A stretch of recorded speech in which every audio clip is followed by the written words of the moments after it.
Coaching versus therapy. Let's get into it.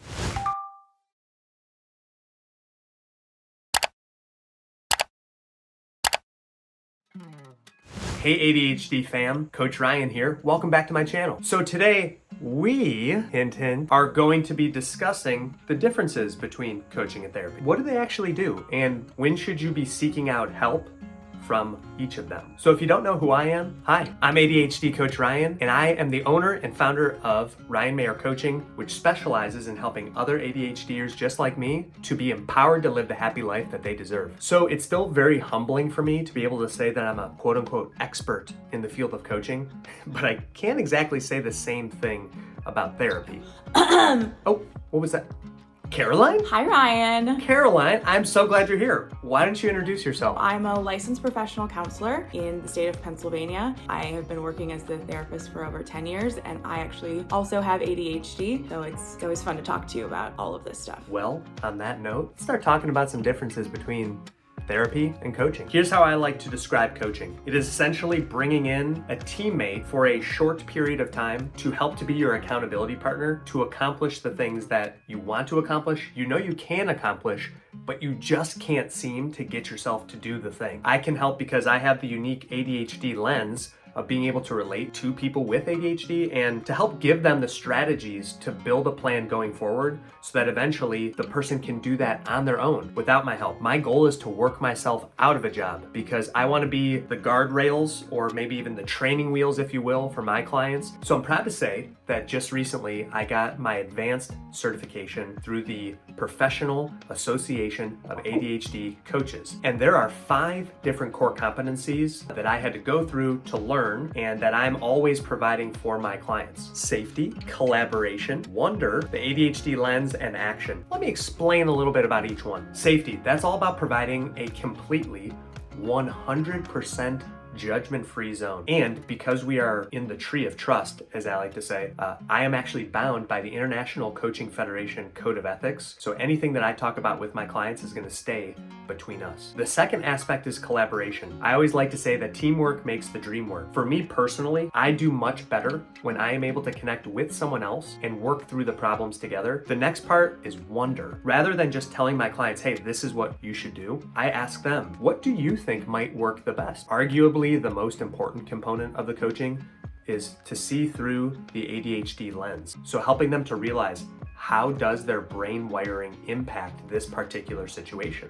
And finally, action. Working together in that collaborative environment to come up with a plan of what are we going to do moving forward to try to overcome these obstacles that you're facing in your life, and what actions can we commit to? Let's kick it over to Caroline now to get a view from the therapy side. Wait, Caroline, should I call you a therapist, a counselor? What's the right term anyway? Well, thanks for asking, Ryan. I think sometimes that can be confusing. Technically, I am a licensed professional counselor, LPC. The term therapist is kind of used interchangeably because there's also different degrees that can do therapy like I do, and those are social work degrees and those are different levels, but we'll just use the term therapist today just to make it kind of easier. I really like how you said that your goal is to kind of get yourself out of a job with a patient, because that's also my goal. I love my patients so much and I love talking to them and being with them and working with them, but eventually I don't want to see them. I don't want them to need me. And if I'm doing my job well, that means that they won't need me. That's the whole point of therapy, is helping people to learn how to cope with emotions, regulate their emotions, understand different parts of their life that might not be going maybe the way that they want to. The belief system, I think, sometimes about therapy is that all we talk about is the past and your childhood and really sad stuff, but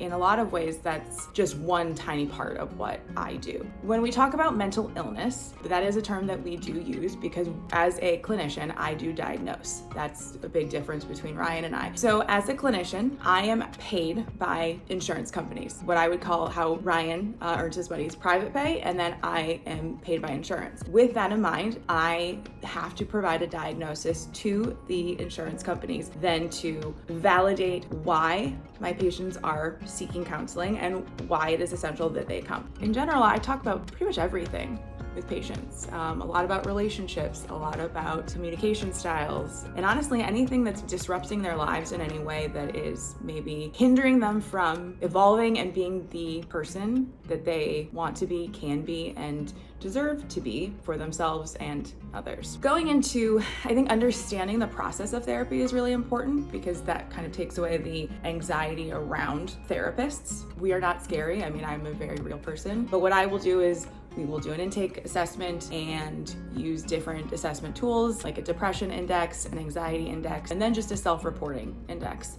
And then what goes on from there is just establishing, what are we here for? What are your goals? What's the treatment plan? You don't have to come in knowing all of this. I think coming in with a general idea of like what you want to work on is helpful, but I always tell my patients, this should not be another stressor at all. When you come into therapy, a great way to start is to have zero expectations about what the process is going to be like. If you come in and say, I'm only gonna come 5 times, that's creating a boundary, I think, around where you can go and what you can do.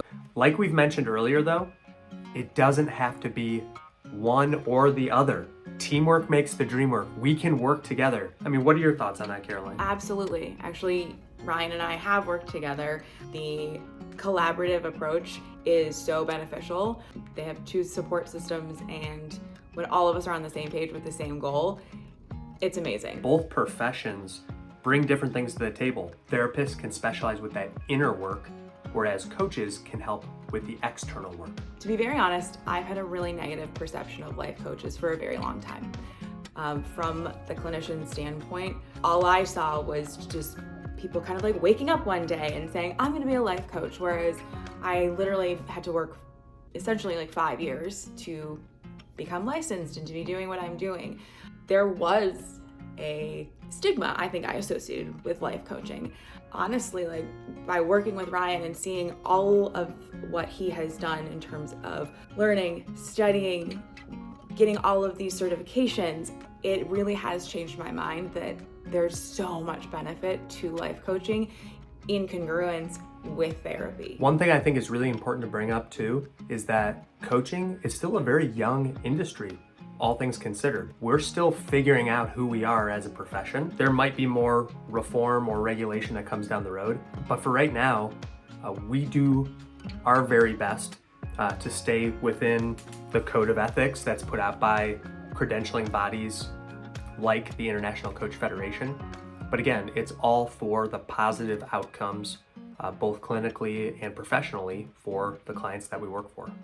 I hope we hope that this video has helped you to better understand some of the differences between a certified ADHD coach and a licensed therapist. We covered a lot, but it's all good information. Comment below and let us know, what was the most interesting thing that you learned? As a reminder, the goal of this channel is to spread more awareness about ADHD. People like Caroline and I are here to help to change the narrative around the way people think about ADHD. And our goal is really to provide you with the resource and education and encouragement that you need to leverage your ADHD and make the most out of it. I want to give a really special thanks, a heartfelt thank you to my dear friend, Caroline Degnan, for getting to hang out today. I knew we were going to have a lot of fun. I want to ask you, Caroline, do you have any resources that you think you should share with our viewers here? Yes, so if you are wanting to reach out to a therapist, psychologytoday.com is a really great resource. You can specify what insurance you have, if you're looking for a specialty or a specific modality of therapy that you want. It will give you a list of therapists in your area. If anyone wants to reach out to Caroline, again, remember, therapists are only licensed in their state. So Caroline works with her patients that are in Pennsylvania here in the United States. But if you do want to ask any questions, if you're wondering more about her, you can send her an email. Her email will be down below in the video description. If you're not already, make sure to subscribe so that you'll know whenever I release new content about ADHD. Finally, the last 2 things I'll say. One is, please make sure to like this video, because the more engagement that we get on our videos, the more we're able to help impact change and reach people who are out there who need us. And if you haven't already heard it yet today, I just want to let you know that I believe in you and you are not alone. Caroline, anything else we have to tell our audience? I would just like to say that you and I have come a long way from the University of Dayton. That's right. Go Dayton Flyers!